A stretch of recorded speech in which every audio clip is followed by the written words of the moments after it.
Our Palmer lecturer today is Dr. Trépanier, who comes to us from Carleton University in Ottawa, where she has a dual appointment in French and Canadian studies. Prior to introducing her more formally, I'd be remiss not to relate a quick anecdote of the fortuitous way that we met. Anne and I were both directing study abroad programs in Quebec City in spring of 24, and both had plans to have lunch with a mutual friend who teaches downriver, so north on the St. Lawrence River, a few hours again downriver. Well, he had to cancel. He had to cancel his plans. He was going to go to lunch with me and dinner with her, and he said it'd be a real shame to not take advantage of already having that evening blocked out, and you guys should go to dinner together. So I took a chance on a total stranger. It could have been a nightmare, but it turned out to be the exact opposite. So against our mutual better judgment, we took him up on the offer, and we totally hit it off. And as you'll see over this presentation, despite her great accolades, Anne is as approachable as she is brilliant. Wearing her impressive degrees and publication record lightly, she's personable and warm and embodies all that you would want in an academic, and we're grateful to have her here on campus. Speaking of those degrees and accolades, Anne Trépanier holds a BA and PhD from the Université Laval in Quebec, an MA from McGill University in Montreal, and a second MA from the UHESS in Paris, and is an alumna of the Bryn Mawr Summer Institute in Avignon. Her most recent book, The Livre Castor, in 2024, won 3 major awards, including Best Book in Canadian Studies and the Pierre-Savard Prize. She is the historical advisor for a play soon to hit stages in Quebec called L'Empire du Castor, on the history of the Hudson Bay Company. And Dr. Trépanier's research is guided by questions of identity, belonging, and the narratives that shape out our understanding of history. Her presentation this afternoon, as you see on the screen, is entitled Canadian Confederation, A Monstrous Wedding, Historical Representations of a Canada to Be. Please welcome me in joining Dr. Anne Trépanier.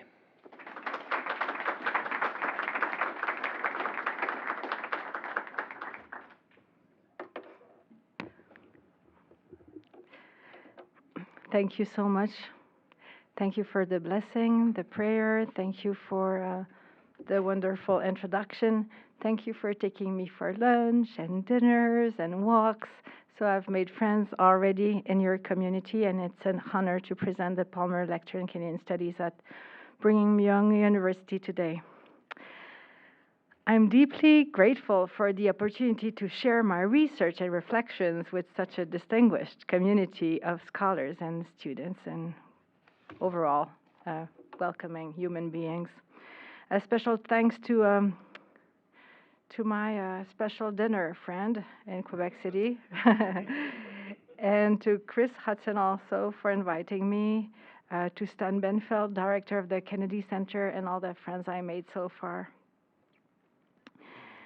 As a historian and a historiographer, meaning like the history of history, how we rewrite our stories to make it fit to the affects and emotions of the day. So I'm from Quebec, the only French-speaking province of Canada. You might say that I'm rather well-placed to discuss the political future of Canada, since the real question, apart from what is Katy Perry doing with our former person, has long been how can we reconcile so many divergent interests around a common political project?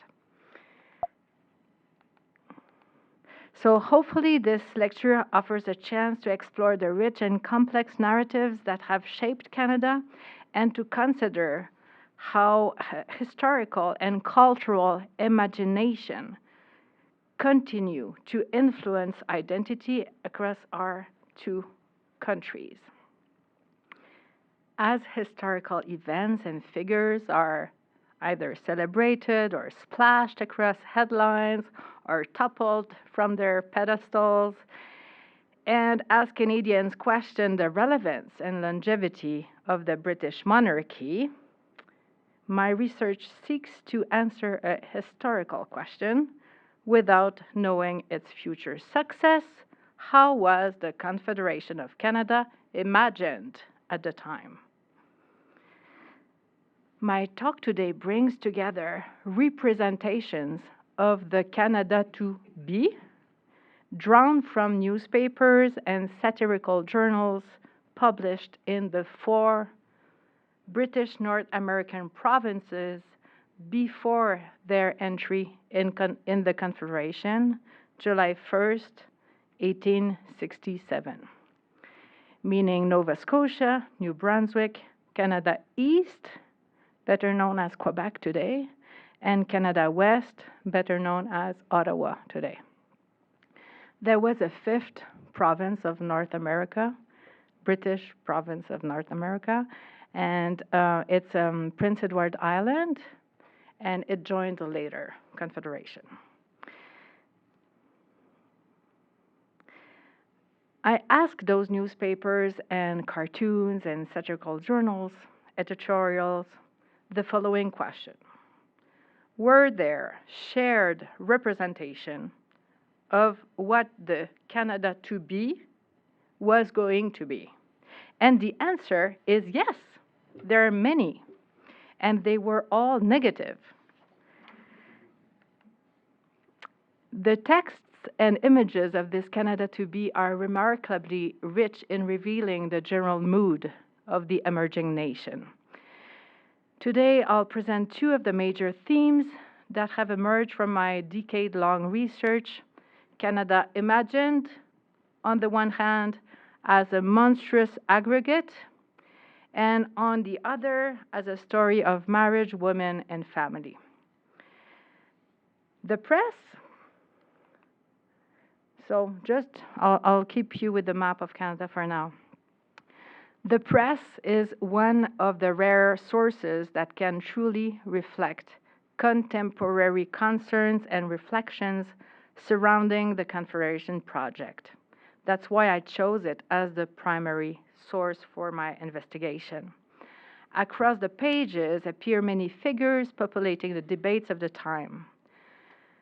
A source of both fear and hope, Confederation was the product of the tension between the peril of assimilation and the promise of belonging to a greater people. Humor played a big role as well. For laughter marks belonging. It's a good way to tell who's in, who's out, right? In North America, we are 5 different peoples living in 5 different provinces, says Georges-Étienne Cartier in the Parliament of the Province of Canada in 1865. This founding argument is still echoed in many Canadian history books. Do we want to wish remain separate to maintain merely provincial existences? When united together, we might become a great nation. On the imaginary map of a projected Canada, the place of the First Nations, of French Canadians, of Irish, Scots, English, and the place of Catholics, Protestants, Loyalists, and Americans was interpreted very differently in the printed page of civil society. These representations were steeped in classical mythology and references to the Roman Empire, the First Federation, right? They either encouraged or condemned the coming of Confederation, which in Canada East was often seen as a second act of union, reinforcing the sense of an imposed minority status. So today I'll focus on 2 key representations, the monster, like the hydra, and the reverse, the octopus. Also focus on marriages that don't work.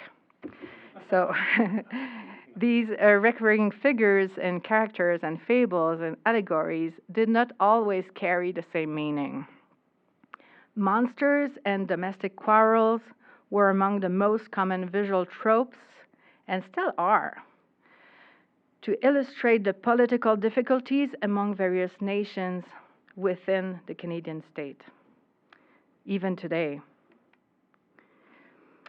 It is remarkable how enduring these representations have been. They occupied journalistic space more than 150 years ago and still haunt our media today. On paper, on screen, octopuses, dragons, and couples continue to populate political cartoons. Yet, while the forms are shared, their meanings often diverge depending on regional interests, regional perceptions of justice or injustice, provoked by union or confederation, and also the intellectual, physical, economical, cultural milieu of production of these cartoons twist the meaning. Whether it is a cartoon made in Quebec or made in the rest of Canada, the bride would be different. The monster will be different as well. So the caricatures and illustrations through which I traced correspondences and emerging themes originate mainly from Lower Canada, Canada East, Quebec, the same region here. Among them, we find many little short-lived insects, like the wasp or the scorpion, or so we have la guêpe, le scorpion, le diable bleu, le charivari canadien, la scie, the saw, and then la lime, which claim its very purpose to file down the saw's teeth. Also in the mix, la mascarade, le grognard, le perroquet, whose motto was, "Let us hurry to laugh for fear of having to weep," or or an insect responding to the wasp. It will sting more deftly, slip everywhere, render itself invisible when needed, and sneak into those little committees where injustice so often brews. Likewise, English language journals anticipating Confederation include the satirist The Magic Lantern, which aimed to enlighten its readers, the teeth-grinding Grin Chuckle, the ominous raven of the Grip, the winged messenger of the Sprite, and Diogenes Barrel. Le Charivari Canadien and the Arrow proudly took part in the carnivalesque tradition. The former gave tangible form to the famous Charivari, inherited from New France, this popular culture of public denunciation, condemned by the clergy, that so vexed the now Saint François de Laval. Le Diable Bleu also falls in the category of printed charivaris, recalling the noisy nighttime demonstrations used to intimidate those who failed to support, for instance, the Patriots opposed to the British rule in 1837. The character of Punch, born in Great Britain and inspired by the Commedia dell'arte, featured the well-known puppet of London's traveling theaters. His hooked nose and sly grin followed him across the ocean, and in its Canadian incarnation, Punch is dressed as a coureur des bois, just like Etienne Provost, right? Wearing snowshoes, a sash skirt speaking out, a trapper's pouch. He's accompanied by a most unlikely little dog wearing a rough collar, the John Bull Bulldog, Britain's national allegory. To better understand the jests and jabs that were there stuck in trade, I gather articles from all of these newspapers in French and English Canada. I make no effort to distinguish these pieces as editorials, since objectivity had no place in 19th century British North American journalism. As Patricia Fleming, Yvan Larmond, and Gilles Galichan remind us, objectivity was not only absent from the opinion press of the 19th century, it was incompatible with the very idea of a political newspaper. My goal is to see which groups identify with which symbols and to what extent, along what lines of territory, language, religion, of combinations thereof, and how they imagined the Canada to be. Can one become Canadian without losing oneself? Who will be the first Canadians of Confederation, those who were there for 200 years, or the newcomers with new civic ideas? Who will be forced to sign the pact, and who will be excluded? The actors of Confederation, the fathers of Confederations, and influential businessmen, often one and the same, were connected to various newspapers, and public opinion grew through the press. The most common way for a politician to wield influence was to acquire a newspaper, creating a forum to broadcast his ideas. The press reflected an imagination stretched between two poles, conservatism and liberalism, and depending on the political argument or the political alignment, virtue, democracy, the common good, and the nation took different shapes. Already at this time, Canadians to be wrestles with questions that would recur throughout their history.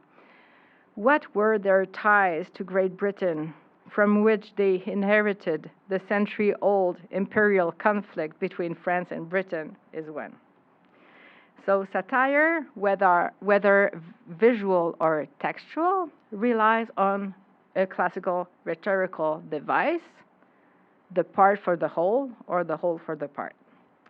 A caricatured figure stands for an entire group. A single exaggerated feature sums up a political stance. The mental image produced by distortion, compression, or semantic shift invites for amusement or, grin. Caricature also transcends class boundaries, drawing from both popular culture and the new humanist culture. It circulates amongst and across all spaces of discourse and powers. Metaphors thus circulated between text, caricature, and illustrated journalism. Let us now see what forms the newspapers used to stage their opinions and unleash their mockery. The nation was often represented as a baby or toddler when depicted as immature, and satirical images agreed in portraying Confederation as something abstract and distant. It promises uncertain or even ill-fated project. So this is a typical friend joke.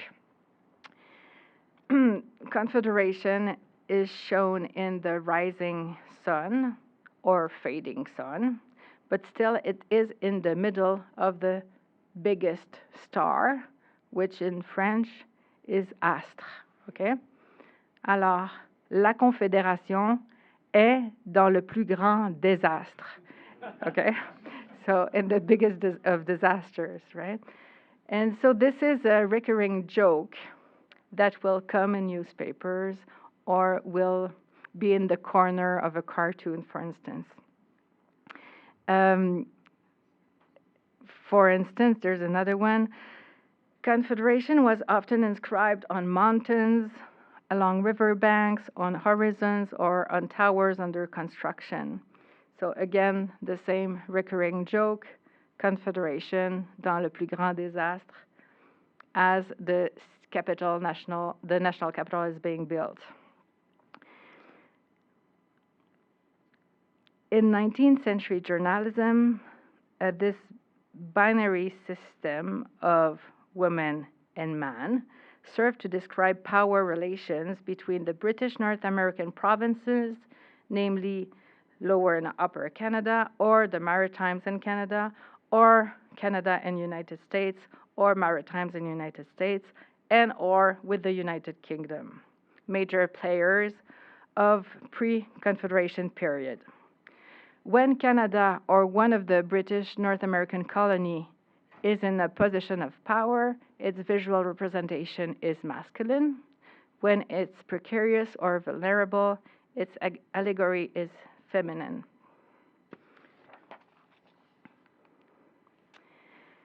In the caricatural imaginations, the fear of Confederation takes visual form. Serpent, hydra, octopus. The unknown future of the Dominion, but also the unknown future of liberalism in Canada, would bring, this very 19th century imagery to discourses and speeches, like this one from Monseigneur Bourget, first sermon against the liberal président de l'Institut Canadien de Montréal.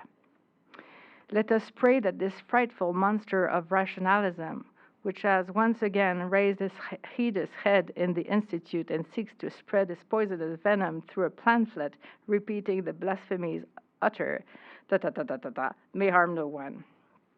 So one can easily imagine how swiftly such words were seized upon by the satirical press to illustrate the excessive diversity of the population, according to some.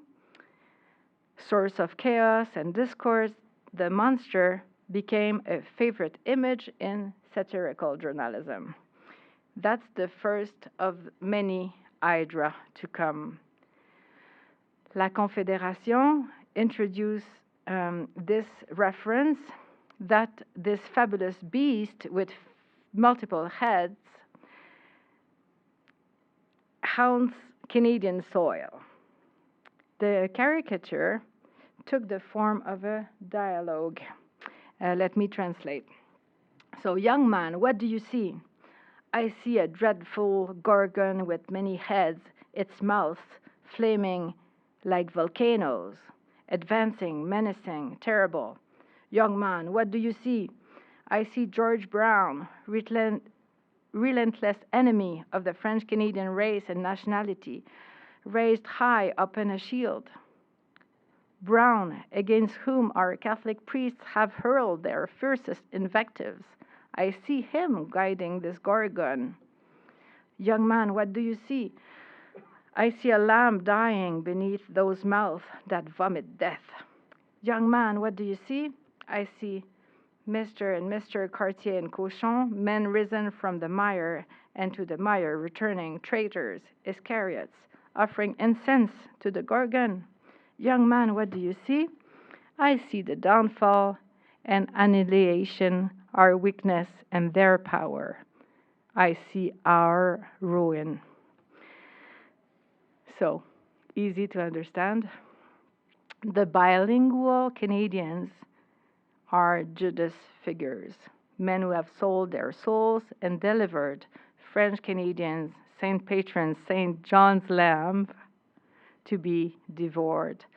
By sensing the monster, Cartier and Cochon not only honor it but perfume it, masking its stench. George Brown rides it, master of the beast. A year later, the Ottawa Sun would take up the same imagery, but from an opposite angle, describing the birth of a new nation as a scene of monstrous deformation, using words like this. We were kept silent while we witnessed the birth of a nation. Seeing its hydra head, we fear that the creature may be malformed. Its head rests on the Pacific, its heels stretch towards the Atlantic, etc., etc. Its framework is utopian, its skeleton is chimeric, so it will be as long as impoverished Upper Canada remains the only source. See, so the form, the shape of the argument stays the same, but its substance, its content change depending on the production the place of production. The octopus image is tentacular. All the colonies of British North America use it to portray peril. This is another example. The octopus, shall we strike off all of these heads, were the tentacles of bankruptcy, taxes, veto. A Canadian, a bûcheron, maybe a coureur des bois, an axe in hand, attempts to free it, unless he intends to hack it down like the other heads. But you know what happens when you cut an hydra's head? You know, it grows back. The caption clarifies: the octopus is the sea monster armed with deadly suckers, which Victor Hugo described in such terrifying detail in Les Travailleurs de la Mer. Also suggested by the description of the cuttlefish in the columns of the Nova Scotian Liverpool transcript the day after the Quebec Conference, that was the second meeting to craft Confederation in 1864, was set. So again, a description of 8 arms and 2 long tentacles, etc. What's interesting for us here is the end. It ejects the fluid that blackens when in the water and allows it to escape into the darkness thus created. So the numerous newspapers that scare or obscure understanding become a kind of monster themselves, amplified by the immense geographic reach that Confederation would occupy. Does the image of Benjamin Franklin segmented serpent open the door to figurative arguments against Confederation? Well, I found a textual representation that recalls it very much. A country without depth, like the one proposed here, has no equal under the sun. It will be vulnerable at every point. Its geographic shape would resemble that of an eel. Nothing would be easier than to cut it into little pieces, and none of the parts so severed could come to the aid of another. So the argument was already taken from Franklin's imagery. The same image comes again by the Montreal Gazette a few days later. Do not again divide Canada into fragments. To be Canadian now is to be somebody, right? Take warning. Another apparition, the electoral monster, bears 7 heads, each inscribed with a vice, intrigue, perjury, and so forth. Its cloud, feet, wound the very provinces they grasp. Now we have Manitoba, British Columbia, Quebec, Nova Scotia, New Brunswick. So this comes after Confederation, but the figure of the Hydra continued to be present. The comparison suggested by the monster metaphor developed simultaneously across all the provinces. The very shape of the territory itself was an argument, a metaphor almost, for the fragility of this new political body. Here, form becomes a rhetorical tool, the imagined map of Confederation as a body, like its geography, so they claim, would determine its destiny. It was not the robust figure of a united continent, but a frail silhouette without depth, without center, and without heart. And yet, in this same imaginary of bodies and monsters, we kind of glimpse into the deep anxiety of the 19th century, how to imagine political community across differences. let's look at marriage, because it's about differences, and it's sometimes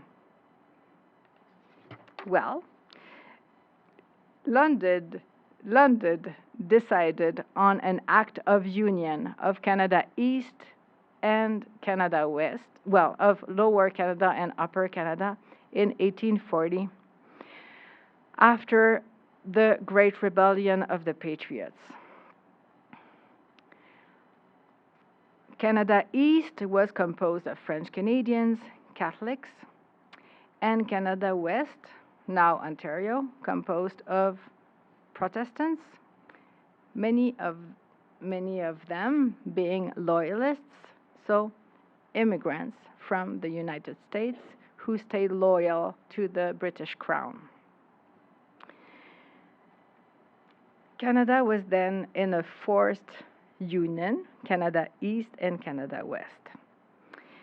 And it turned out this united Canada was a mere illusion, because the Canadas were and remain like two Canadas. This image comes as early as 1844 and is repeated at every project of Confederation.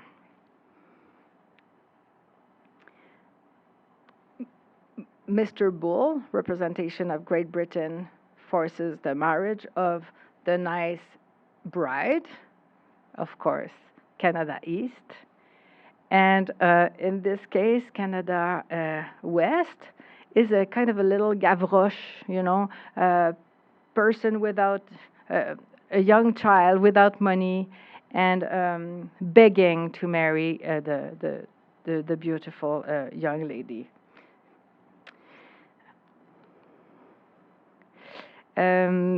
La C Illustrée published a vivid pictorial translation of this opinion. This is the perspective given to families about Confederation. So basically, domestic quarrel and scenes of conjugal discord.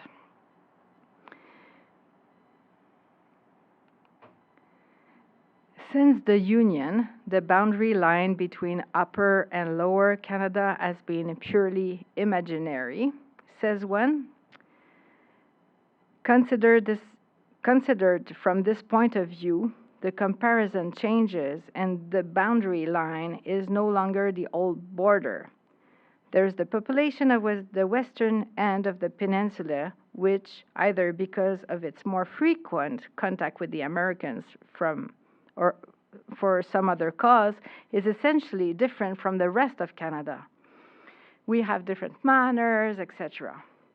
And one from Le Pays that says, to ensure that a social and patriotic balance is maintained, we must divide our affections between the two joint mother countries and the true homeland, namely the Canadian homeland.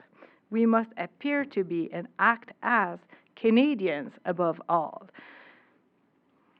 Some 20 years later, Gonzalve Doutre's vision of universal nationality gained ground for the modernity it shared with the Canadian liberals of his generation. Domestic harmony, he wrote, is the recipe not only for family happiness, but for national stability.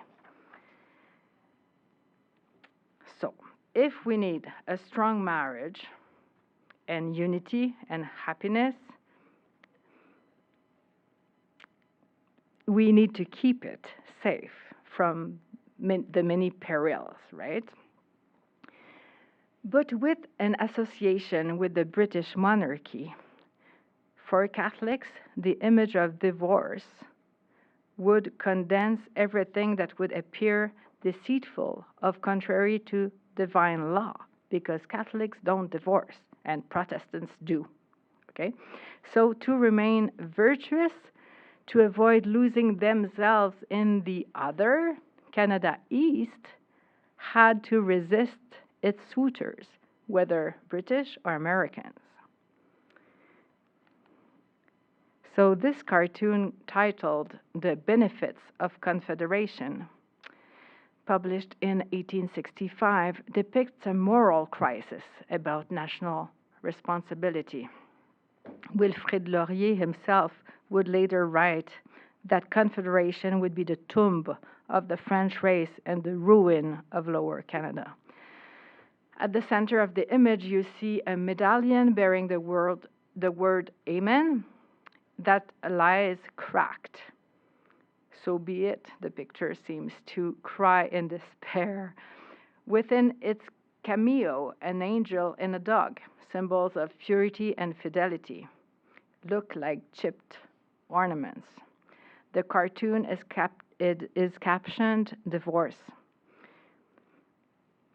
The vignette inscription pleads, Charity, please. In a nocturnal scene, an allegory of charity, a woman surrounded by children struggles against a snowstorm. And to the right, an obese man lounges comfortably in a richly furnished parlor, congratulating himself. A fine thing, this Confederation. I've taken advantage of the new institution of divorce to rid myself of my wife and brats. Kate, a brandy punch, if you please, haha. So the marriage of reason, seldom a source of conjugal bliss, became the first and most enduring family metaphor for political negotiation.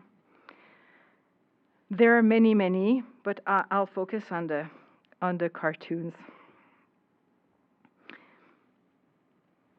You read fast. Okay, here's a double wedding between the maritime colonies and those of central Canada. The caption reads, signing of the marriage contract between the two brothers, Upper and Lower Canada, and Miss New Brunswick and Miss Nova Scotia.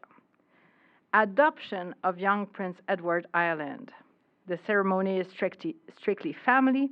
The uninvited neighbor was not pleased. So this uninvited neighbor is the ancestor of Uncle Sam. His name is Jonathan. He wears a striped pants and a hat. So Nova Scotia and New Brunswick are the brides. They're joined by the two brothers. Lower Canada is newly masculinized because he grew up a bit. Its symbolic strength in the Confederation debates is now more affirmed. He appears under the name Baptiste.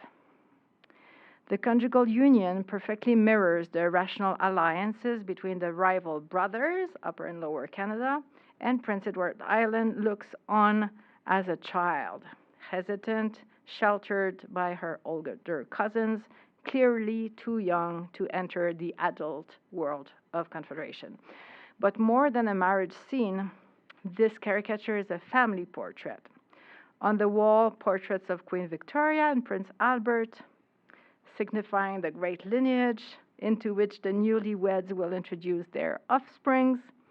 Jonathan, the American neighbor, kept at a prudent distance by a soldier posted at the door. So what better way to represent the envy of the neighbor, right?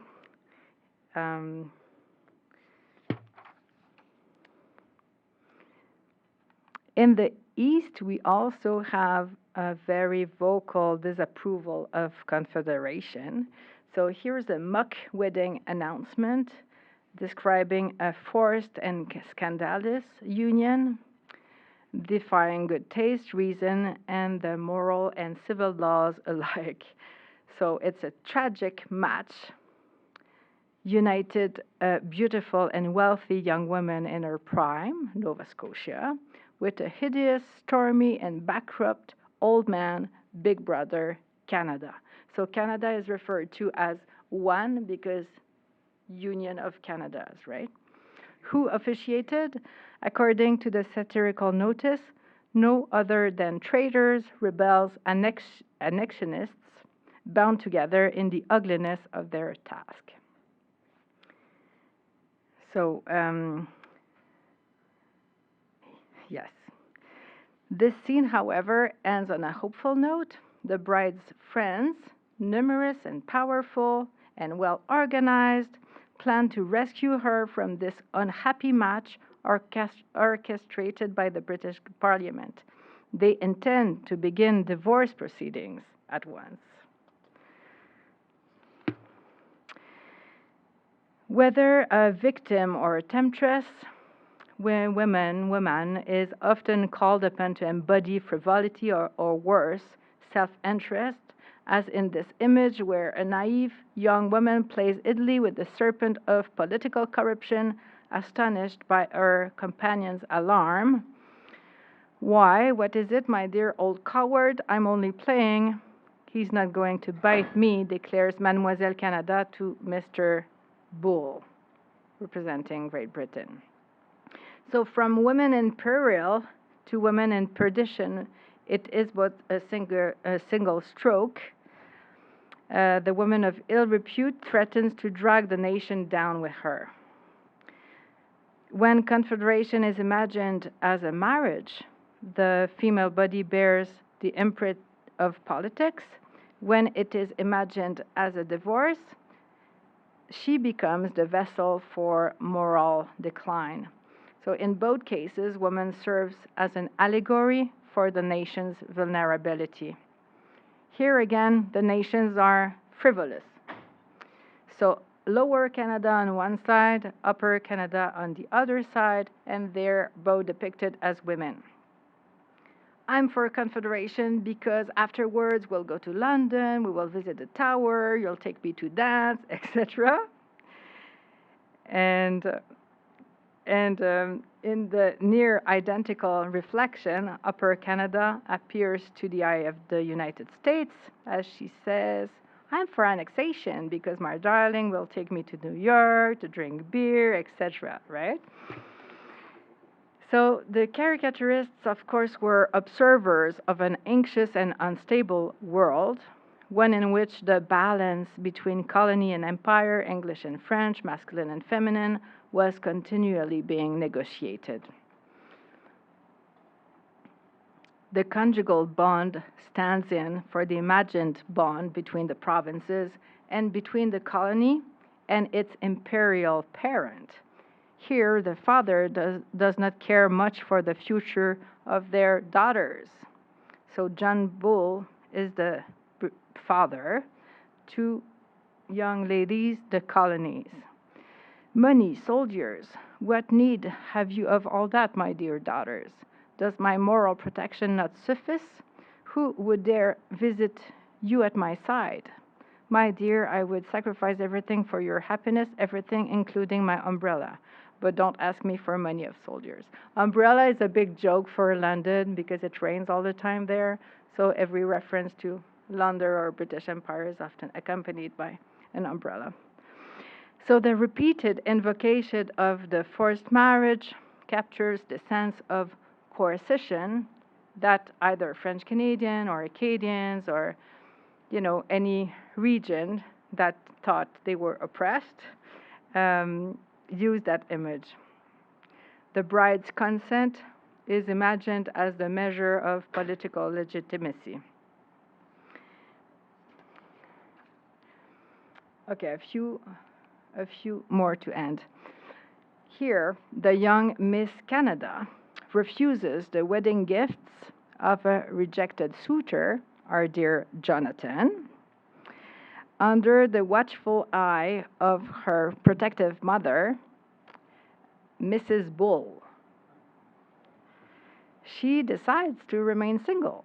The young woman's dowry, as the caricaturist reminds us, is a land rich in minerals, forests, and rivers that all embroidered on her dress.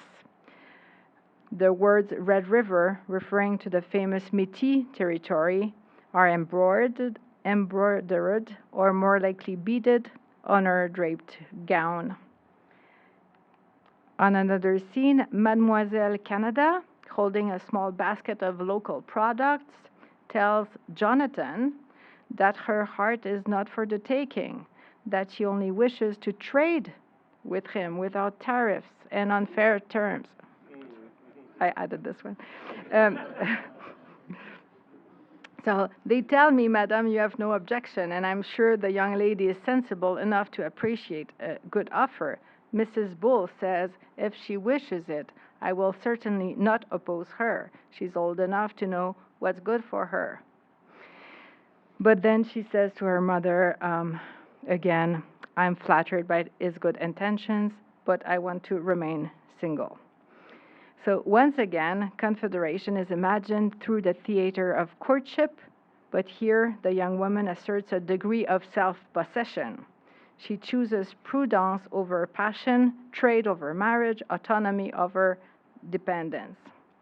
But in this one, the tone darkens. It's very unclear, but it's kind of blue-beard with a young lady who is going to be decapitated. On his arm, you can see a tattoo. It says annexation.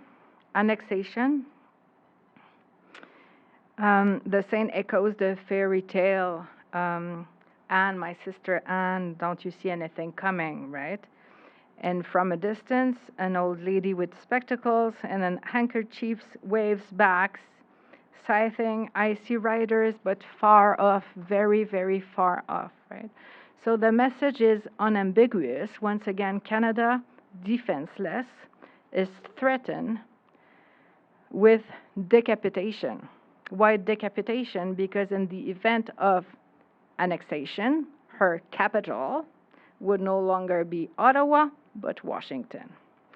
So the cavalry, symbolic of imperial aid, is way too far away, and the aged mother country looks on, powerless and irrelevant.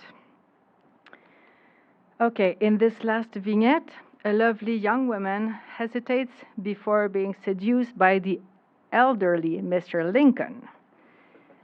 I needed to put an Acadian there for my colleagues. So she stands at a crossroads, fishing basket at her side, an open book in her hands, umbrella overhead. She personifies Acadia. To cross to the United States would mean repudiation.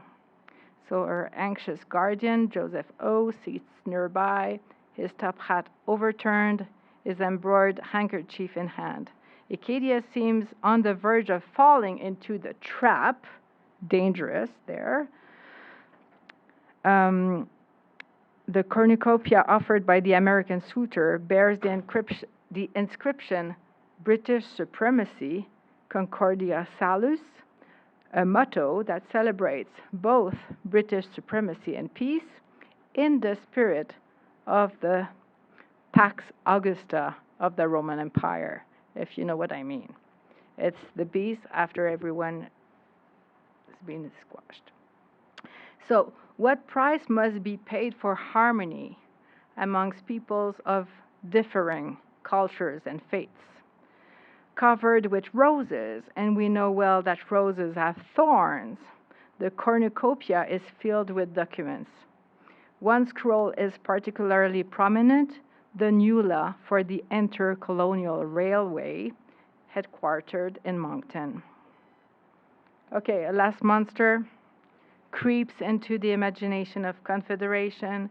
It is an anthropophagus creature. It's kind of a mix between our monster and the woman here. It's the story of Confederation and John Bull. It's a larva that blossoms into a vicious, corrupted feminine figure. I am the chrysalis from which an English monarchy planted on the New World will emerge. A larva at present, I shall later become a gorgon fertile in iniquities. I am not a democratic conception, as was once believed. No infamy gave me birth, etc. There's a dialogue going on there. Part of it is John Bull asking, "What do you intend to do?" And Confederation says, "Many things. I want to strip these peoples of their rights, destroy their liberty, make this part of America the boulevard of your power on this continent. I wish to choose from the families of the kings of the old world some proud prince whom I will deck with a crown," etc. So it's the final meeting between Confederation and John Bull, where Confederation says, "I will work for you."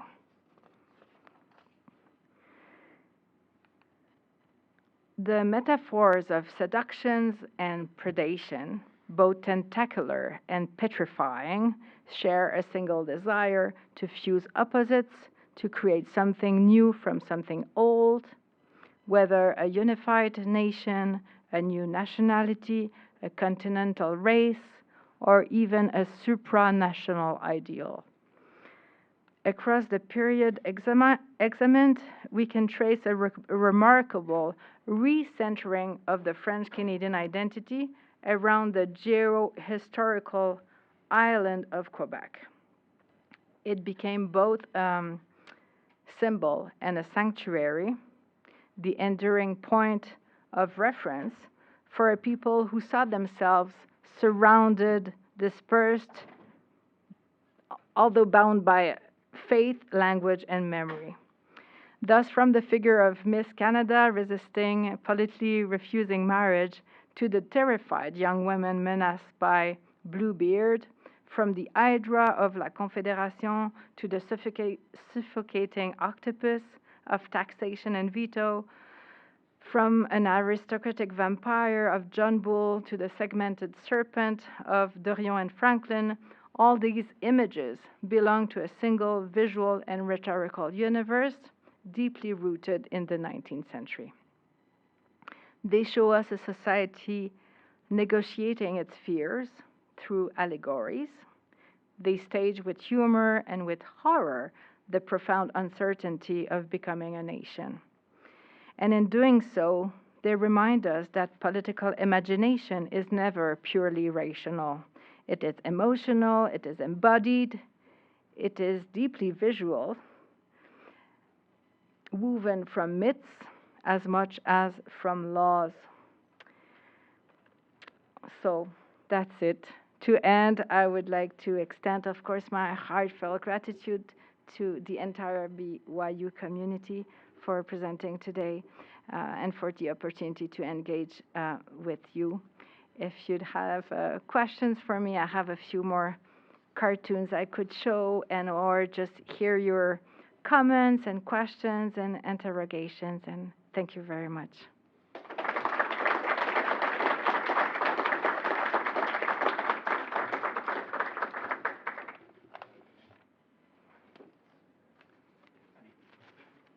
Okay, I want to thank Dr. Trépanier for this great Palmer lecture that really introduced us maybe to an episode in Canadian history that many of us were not familiar with. We do have a few minutes for questions. I've got a microphone here, so if you'll raise your hand, I'll bring it to you and allow you to ask that question. Yeah.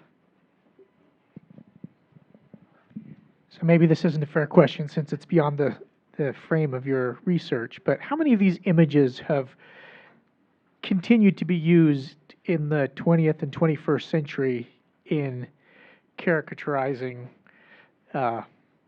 Canada today? Thank you. The tropes of the dragon and the forced marriage are still in the media today. They were necessarily born in the 19th century. Some other tropes that I referred to are linked to mythological imagination, and since classics are not taught so much now, they have a less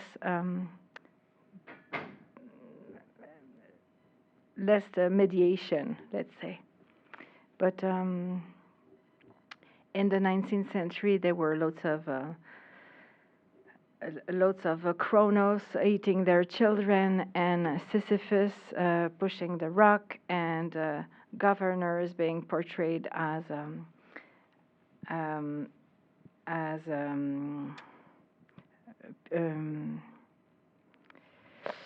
the one who Prométhée, being punished for bringing Prometheus for bringing fire to humans, etc.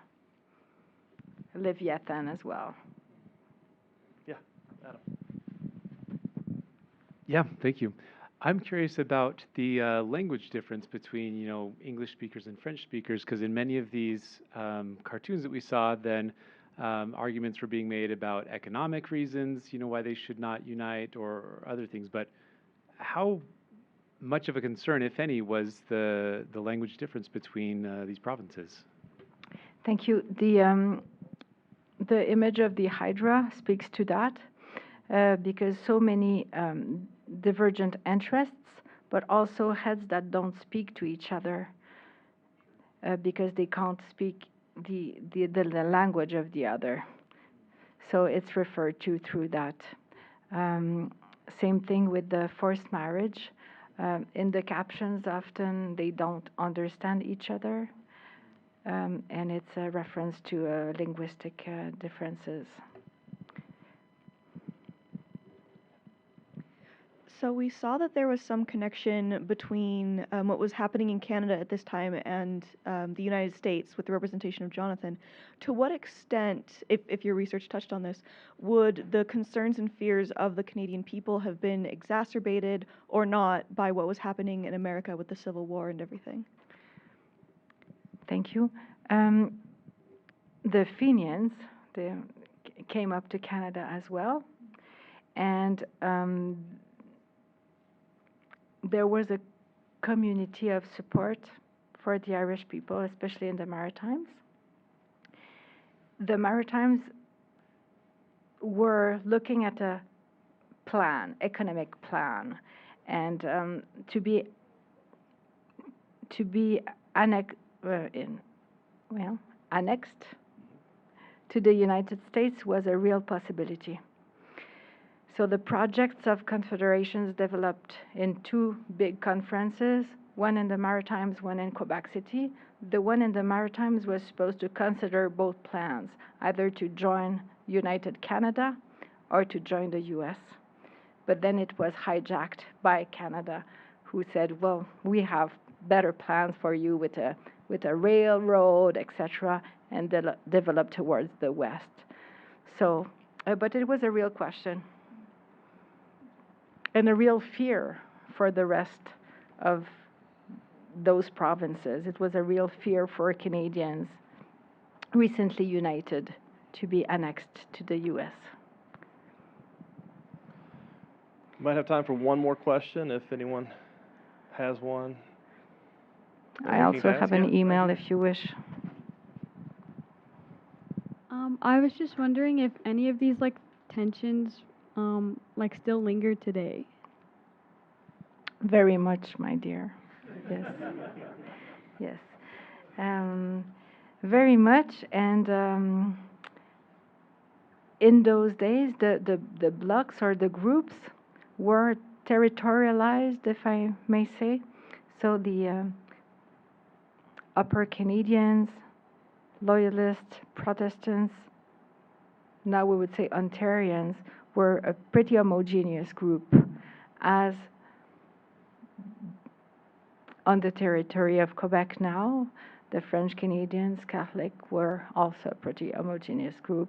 So were the Maritimes, where there were Acadians, and English, and Scots and Irish.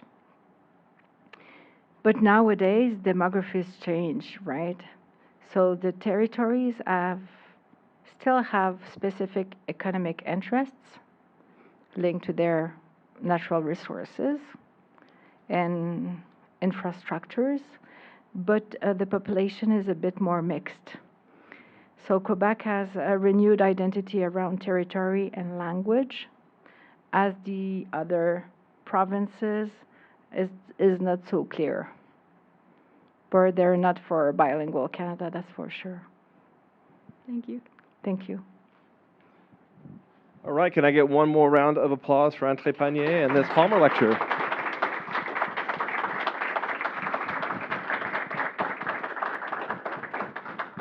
Thank you very much for your welcoming community here, and I'm very happy to take any questions or correspondence by email.